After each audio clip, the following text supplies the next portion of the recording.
या अभियानाचा निरोप समारंभ जळगाव पोलीस मुख्यालयामध्ये यशस्वीने पार पडलेला आहे आणि या महिनाभरात रस्ता सुरक्षा अभियानामध्ये अनेक कार्यक्रम घेण्यात आलेले आहेत। त्या कार्यक्रमामध्ये प्रत्येक स्कूल कॉलेज आणि मुलांना काही अनेक स्पर्धा लावण्यात आल्या होत्या। त्याच्यासोबत अनेक रस्त्यावर पण ड्रामा पण केलेले आहे आणि लोकांपर्यंत ट्रॅफिक रूल्स पालन करण्याचे काय त्यांचं इम्पॉर्टन्स आहे त्या इम्पॉर्टन्स पण लोकांपर्यंत पोहोचण्याचे प्रयत्न देखील झालेला आहे। आणि हीच मी सर्वांना हीच आवाहन करू इच्छिते की ट्रॅफिक रूल्स पाळावी आणि ही ट्रॅफिक रूल्स पाळणं आपल्या श्रेयसाठीच आहे।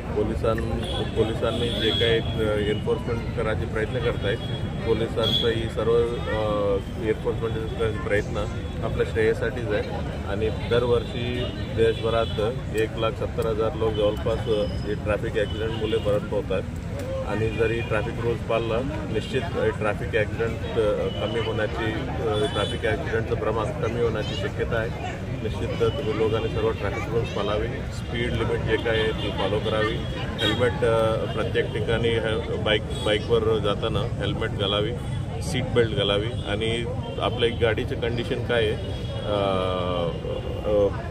दरवेळी पिरियडिकली चेक करून घ्यावी। गाडीचे जेवढे कॅपॅसिटी आहे तेवढंच कॅपॅसिटीमध्ये लोक बसून गाडीचा प्रवास करावी असं मी सर्व लोकांना जळगावच्या जनतेला मी आवाहन करू इच्छिते।